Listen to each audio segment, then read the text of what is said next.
साथियों नमस्कार। आप सब देखना शुरू कर चुके हैं बीपी सिन्हा की चौपाल। मित्रों, मैं पिछले 2 महीने से लगातार ये बताने का प्रयास कर रहा था, मेरे कई वीडियोज़ पड़े हुए हैं, कई वीडियोज़ के माध्यम से मैंने ये बताया था कि नीतीश बाबू मतलब जेडीयू और बीजेपी के अंदर में कुछ न कुछ खिचड़ी पक रही है, जो बहुत जल्द सामने आ जाएगी।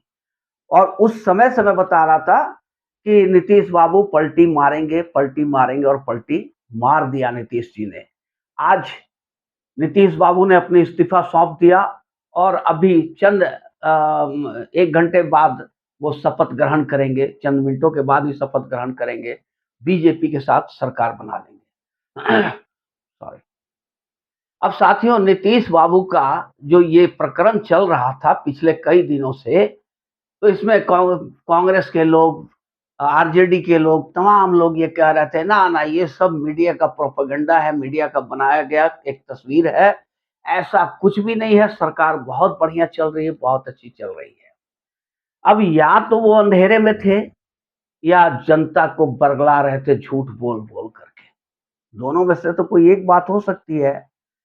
अब नीतीश उसमें कांग्रेसी ने, एक कांग्रेस के मित्र ने पिछले दिनों कल ही कहा था कि नीतीश बाबू तो आया राम गया राम हो गए हैं। जब ये कन्फर्म हो गया कि नीतीश जी अब इंडिया गठबंधन को छोड़ेंगे ही और एनडीए में जाएंगे ही, तो उस मित्र ने कहा कांग्रेस का कि नीतीश बाबू तो आया राम गया राम हो गए हैं। उनके न जाने का किसी पर कोई फर्क पड़ता है, न आने का कोई फर्क पड़ता है। न जाने की कोई न्यूज बनेगी, न आने की कोई न्यूज बनेगी। लेकिन मित्रों, न्यूज तो है, बन गई। जाने का भी न्यूज बना था भयंकर और आने पर भी न्यूज बन गया है। नीतीश बाबू जब इतने ही यूजलेस थे, तो फिर क्यों तमाम विपक्ष के लोग अखिलेश यादव से लेकर के ममता बनर्जी, राहुल गांधी, सोनिया गांधी, लालू यादव, तेजस्वी यादव, सब नीतीश जी के पीछे क्यों चिरौरी करते घूम रहे थे? क्यों गिड़गिड़ा रहे थे नीतीश जी के सामने? कल तक जो पत्रकार, देखिए भैया, मेरा तो कहना साफ है कि पत्रकारों का 2 वर्ग है। एक गोदी मीडिया है जो मोदी का समर्थन करती है और एक पिद्दी मीडिया है जो मोदी का विरोध करती है।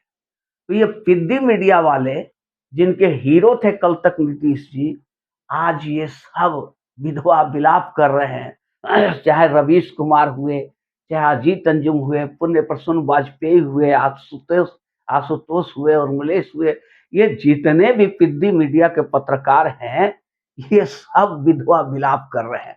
तो भाई क्यों विधवा विलाप कर रहे हो?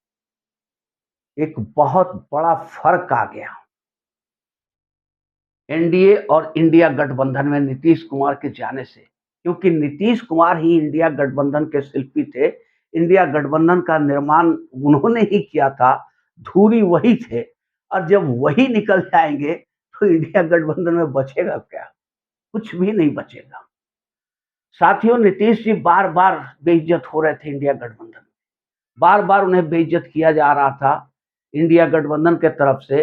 वो जिस मकसद को लेकर के बीजेपी को छोड़ करके आए थे यहाँ पे इंडिया गठबंधन में, इंडिया गठबंधन तो उन्होंने बनाया, आरजेडी के साथ वो आए, वो इसी पर्पज से आए थे कि वो प्रधानमंत्री का चेहरा उन्हें बनाया जाएगा। लेकिन मित्रों, इसी बीच में वह भौकाल अभी चल ही रहा था नीतीश बाबू का। पूरे हिंदुस्तान का दौरा कर रहे थे, एक-एक नेता से मिल रहे थे और सबको ला करके पटना में पटक दिए। सबको एक टेबल पर बैठा दिए। बहुत बड़ी क्रेडिबिलिटी है नीतीश बाबू की, बहुत बड़ी क्रेडिट की बात है कि उन्होंने इन बिखरे हुए मोतियों को समेट कर एक टेबल पे बैठा दिया। लेकिन यहीं पे भाजपा भी गेम खेल गई। भाजपा के अमित शाह, गृह मंत्री अमित शाह ने एक सार्वजनिक भाषण में स्पष्ट घोषणा कर दिया कि नीतीश बाबू के लिए एनडीए के दरवाजे सदा के लिए बंद हो गए हैं, अब वो कभी वापस नहीं आ सकते हैं। इतने दृढ़ता से ये बात बोली गई, ये एक कूटनीतिक चाल थी, एक राजनीतिक मूव थी, ये और कुछ नहीं था। राजनीति में किसी के लिए दरवाजे परमानेंट बंद और खोले थोड़े रहते हैं। जरूरत और वक्त के हिसाब से दरवाजे खुलते भी हैं और बंद भी हो जाते हैं। पर जब अमित शाह ने ये घोषणा कर दिया, तो जैसे ही ये घोषणा हुआ, तुरंत नीतीश बाबू की बार्गेनिंग क्षमता खत्म हो गई। उनकी जो बार्गेनिंग कैपेसिटी थी वो बिल्कुल खत्म हो गई, चूंकि एक साइड का रास्ता बंद हो गया। तब उन्हें जो भी करना था एक ही साइड करना था। तो ये धमकी अब नीतीश बाबू नहीं दे सकते थे इंडिया गठबंधन को कि हम, अगर हमको नहीं बड़ा पद दिए, मुख्य प्रधानमंत्री का पद नहीं दिए तो हम चले जाएंगे, क्योंकि रास्ता बंद हो गई थी। अब इसका फायदा उठाना चाहा लालू यादव ने और कांग्रेसियों ने, तमाम विपक्षियों ने, और इनको दरकिनार कर दिया। नीतीश जी को एकदम कॉर्नर कर दिया। बेंगलुरु में से लेकर के दिल्ली और मुंबई हर मीटिंग में इन्हें बेइज्जत करके कॉर्नर कर दिया गया। तो साथियों, नीतीश जी झेलते रहे सब, क्योंकि ऑप्शन नहीं था। अब इसी वक्त पे जब ये देख लिए नीतीश जी कि ना तो मैं प्रधानमंत्री पद का उम्मीदवार बन सकता हूँ, ना ही कोई संयोजक बना रहा, ना कोई प्रधानमंत्री पद का उम्मीदवार बन सकता हूँ, ना मुझे कोई प्रधानमंत्री बनने देगा। तब जब वस्तु स्थिति उनके नजरों के सामने साफ हो गई, तब उनका मन डोल गया कि अब यहाँ रहकर कोई फायदा भी क्या है। और वाकई अब नीतीश बाबू का वहां गठबंधन में रहना ही बेमानी था, क्योंकि रोज उन्हें आरजेडी के नेता बेइज्जत कर रहे थे और उनका जो सुशासन बाबू की छवि थी उसे तार तार किया जा रहा था। रोज लूट मार डकैती, मर्डर, बलात्कार, हर चीज का दौर फिर से एक बार वो दौर, जंगल राज का दौर वापस आ गया था। तो इससे नीतीश बाबू का जो छवि था ये भी प्रभावित हो रही थी, ये भी खत्म हो रही थी और उन्हें बेइज्जत भी किया जा रहा था आरजेडी के द्वारा। तब इसके बाद नीतीश जी को 2 महीने पहले एक न्यूज़ मिली कि आरजेडी के लोग जेडीयू को तोड़ने की तैयारी में, ललन सिंह के नेतृत्व में जेडीयू को तोड़ने की फिराक में। अब सच की झूठ ये तो नहीं पता है, पर ऐसा र्यूमर है। इसके बाद ही ललन सिंह से जो जेडीयू की सरबराही नीतीश ने जबरदस्ती छीन ली और अपने खुद खुद को सरबराह घोषित कर दिया। और इसके बाद ताबड़तोड़ एक्शन लिया नीतीश जी ने, बीजेपी के साथ अंदर खाने समझौता कंप्लीट हुई और फिर एक बार आज उन्होंने इस्तीफा दे दिया और अभी मुख्यमंत्री का एक 9वीं बार 5वीं बार पलटी मारा है और 9वीं बार शपथ लेने जा रहे हैं मुख्यमंत्री पद का। ये भी अपने आप में एक रिकॉर्ड है कि एक टर्म में 2 बार 3 बार शपथ ले ही लेते हैं मुख्यमंत्री का। ये एक अनोखा रिकॉर्ड बन गया है। तो साथियों, नीतीश जी के लिए इंडिया गठबंधन में जब प्रधानमंत्री का चेहरा नहीं बनाया गया तो उनके लिए कुछ नहीं बचा। फिर वो किस लिए रहते इंडिया गठबंधन में?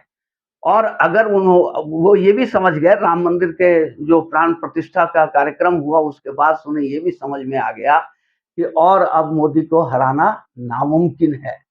तो हमको अगर प्रधानमंत्री का चेहरा बना भी दिया गया तो मैं क्या कर लूँगा? मैं भी हारूँगा, इंडिया गठबंधन हारेगी और फिर मेरे पास कल्याण बिगहा वापस जाने के अलावा और कोई रास्ता नहीं बचेगा। तो उन्होंने बुद्धिमानी से फैसला लिया और फिर से एक बार मोदी के साथ हो गए, मोदी से हाथ मिला लिए और बिहार में बीजेपी की सरकार, बिहार में बहार आ गई और बीजेपी की सरकार आ गई। साथियों, अब जो विधवा विलाप कर रहे हैं रवीश कुमार, ये लोग पानी पी पी कर कोस रहे हैं नीतीश कुमार को। मैं इन्हीं रवीश की, ये नैतिकता नहीं है, ये नैतिकता के खिलाफ है।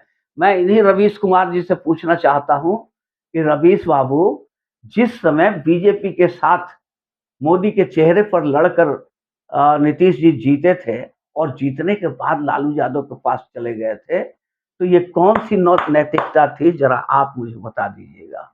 तो साथियों, ये वीडियो अगर आप लोग को अच्छी लगी हो तो इसे एक लाइक और चैनल को सब्सक्राइब जरूर कर लें। धन्यवाद।